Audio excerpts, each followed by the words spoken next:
Hello everyone, welcome back to the Watercolour Workshop. Today I'm going to be painting a study of this beautiful little bird, the great tit. So in today's video I am going to show pretty much the whole of the process, and the only bit to speed it up or cut out are mixing.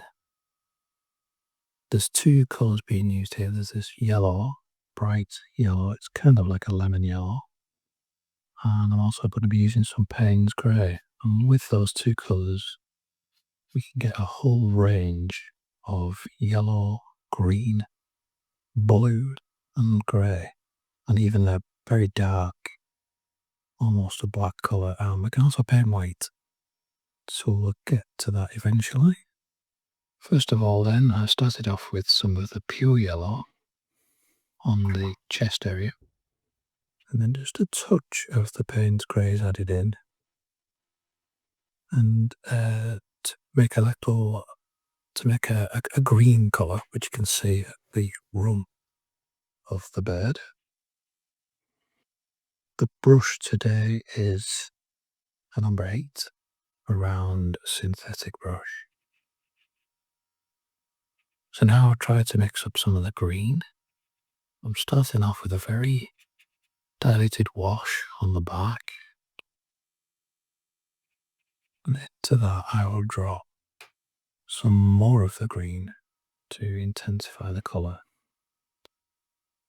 So very often I start off with a light wash, a diluted wash, and then immediately drop in a slightly stronger as in more pigment and thus more colour. And by dropping it into the wet area, you get a more diffuse appearance. Okay, so now I've mixed up some more of the grey into the yellow. We've got this pale bluey greeny colour, which I'm using on the tail.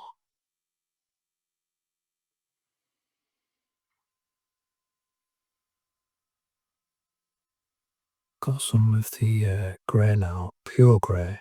I've diluted it down to get a very pale grey stroke blue, which I am using for the underside of the rear. It's almost a shadow colour. This area of the bird is practically a white. I'm just picking out the edge of that area with some pure Payne's Grey. And while I've got it on my brush, I'm just identifying other areas on the birds which are quite dark, not the darkest yet. So we've got a diluted version of the Payne's Grey, and again there you see I put on an initial wash and then immediately dropped in some more of the same colour. So now one of the hardest parts, I'm painting with a fairly creamy, thick, creamy version of the Payne's Grey now, and it's almost a black, as you can see. And this is a tricky bit because these feathers are dark with a white tip. So to get the white, we just leave the paper unpainted. Just leave behind the white.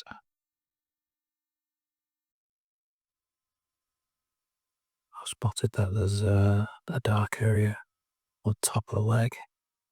And now I'm moving to the most striking part of the bird, possibly the head. It's black and white. So I'm starting off with a fairly strong mix of the Payne's Grey. But as you can see, there is some water in it. I want to press down my brush, the water comes out. So I am repeating my usual process of a dilute wash, immediately followed by thicker undiluted paint, and sometimes I will put down the wash and then drop in the paint, and sometimes I'll put them side by side and then run them together as I did just then. You see that the dark colour that I've just painted above the eye is settling into the lighter colour that I put on a few seconds ago. It's just moving up into the top of the bird's head, getting a nice soft effect around the eye. So stronger now, going in under the white cheek area. And I am painting as a drawing. I'm holding the brush quite close to the bristle end, and I'm kind of drawing the areas on as you would with a pencil. Normally, when I paint, I hold the brush much further back to get wider sweeping strokes, but when you're painting something detailed like this, you need to have quite a lot of control and you need to hold it more like a pencil. And even though this is a number 8 brush, so I guess you class that as a medium size, the tip is pretty fine and you can get tiny details. So you can see I've drawn or painted rather some little jagged edge on the throat and just above the beak. You don't have to switch to a tiny brush to do that. More dark, more of the undiluted Payne's grey. Like I said at the beginning, it's a dark colour when it's not diluted, and for all intents and purposes, it's now a black. And I'm just painting it over the top of the dark grey blue area that we previously applied, which is obviously still quite damp. Just softening or dampening the top of the head, because that's where the light hits the bird. And that dark colour is illuminated and thus becomes lighter. So now I've got the grey, and it's, as you can see, it's quite a dilute colour, and I'm painting in some light blue feathers. And I'm also using it as a glaze over the top of the previously painted yellowy green area. And this is going to have the effect of tinting the yellow green to a stronger green, because I'm painting a thin coat or a thin glaze of blue over the top of it. Now that blue colour is going under the wing. That's effectively a shadow area on the rear of the bird, the rump. And that's white. That's a white area. But the shadow is obviously a blue or a grey. A few little details on the tail. Again, a little bit of negative painting to paint around some white areas. I'm not trying to get absolutely every detail. I just want a sense of the colours and the details. This is a study, so the purpose of the study is to help me to understand the basic shapes and the basic colours of the bird. So when I come to paint the subject again, I'll have a better idea of where everything goes and where everything changes and where everything's dark, where everything's light, the basic shapes, etc. So this is not a painting that I would normally do. I don't normally do this kind of academic study. It's not super detailed, but it has more realism and accuracy than I would usually include.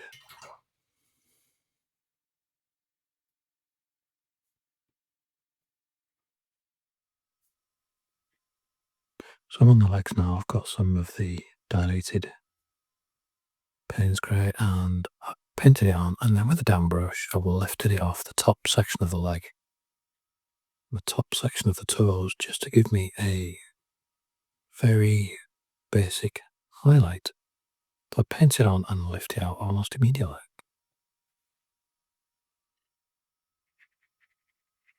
Now I'm just softening that edge on the back of the bird. I don't actually mind watermarks in my paintings. I think they add a lot of character.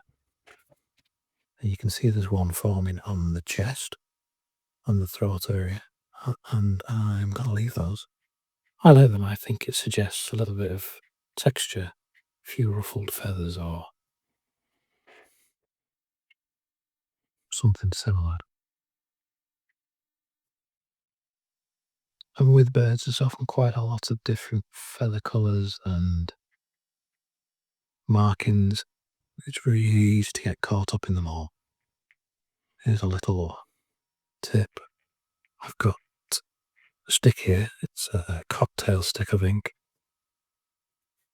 And it's a sharp edge. You don't have to use one of these sticks. You could use the end of your brush or anything else that's kind of pointed but not too sharp. You run it into, scratch it into damp paint and you'll get a line.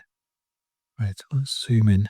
While I paint the eye, I've switched to my rigger brush and I am using Payne's Grey, quite a thick consistency, so it's quite dark. I'm deliberately leaving that little bit of white above the eye. Next, I'll clean my brush, dry it out so it's damp. I'm lifting out a section, a very small section with the rigger brush. And you get this little highlight in the eye.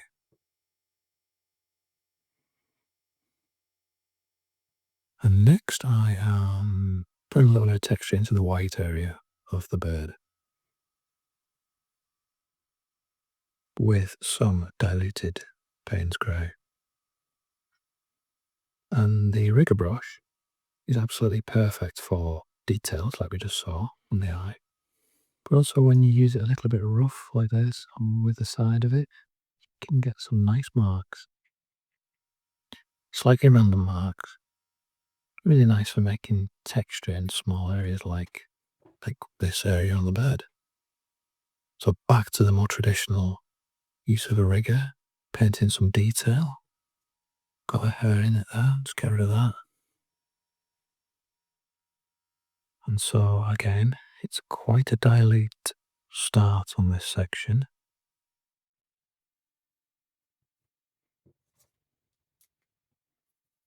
Got my little stick again.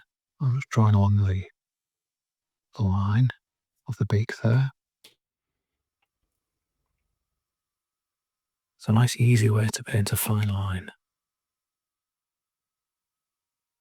And now I'm painting the bottom section of the beak darker than the top. And because I've just put that line in, it acts as a barrier and stops it from bleeding into the top section. That's a really nice easy way of getting a beak, which tend to be lighter on the top than underneath because they're normally lit from above. So now I am cutting out a piece of spare paper and I'm painting one edge of it. I tested the length of it on the painting and I'm going to print. You saw me try out there on the scrap card. What I'm doing here is I'm trying to pick out the markings on the bird. It has wing feathers that are black and white, so black with a white stripe. So there's a lot of black and white stripes. Rather than painting them freehand, I'm just helping myself by printing on the lines. It's quite a graphical finish.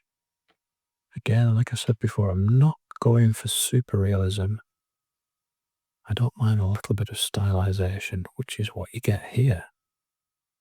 I think it still gives the impression of stripy wings, which is what I'm trying to achieve.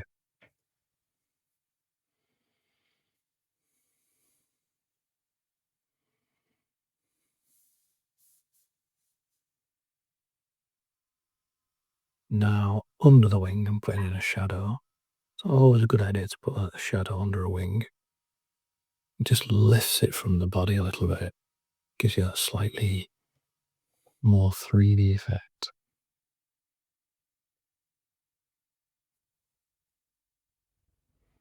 And this is Payne's grey, of course. So there's the Payne's grey going into some yellow, just to soften that shadow a little bit. Give me that dark green colour, perfect for the shadow on the yellow. Letting that edge soften a little bit. Now, very pale grey here. These feathers are actually white or very, very pale blue.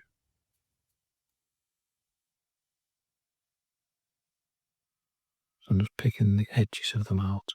A little bit of negative paint in there.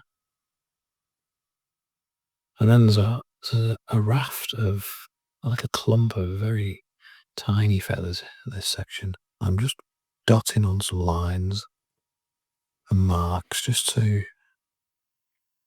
represent that. I'm not picking them out one by one. Side of the rigger again. Just give me some more texture on back of the bird in this green area. So you can see that just by using these two colours, using them in various combinations and in various strengths, i.e.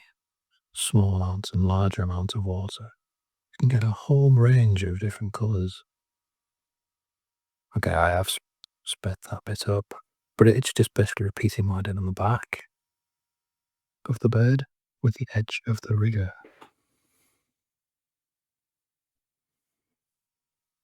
Few details on the feet. You could leave these out, probably not strictly necessary. But once you've got so far in a painting and it's kind of almost complete, it's really hard to put your brush down. In total, in real time, this took me around about half an hour. The time just flies by. Excuse the pun.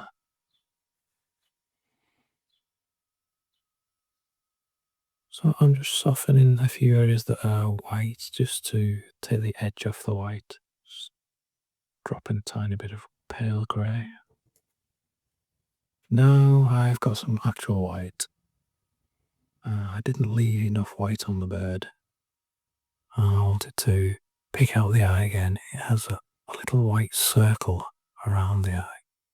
So I am putting on tiny, tiny dots of white. I'm reinforcing the highlights of the eyeball. And now I'm trying to pick out a little white section at the bottom of the eyelid.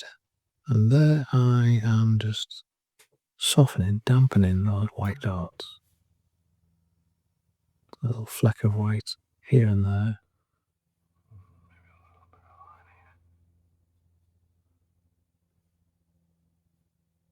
Just to lift a few areas where I was a bit heavy-handed. Again, not strictly necessary for a study. But it is hard to leave them when you think, oh, it's just a few seconds of extra work. And that's pretty much it, as you can see. I'm really happy with that.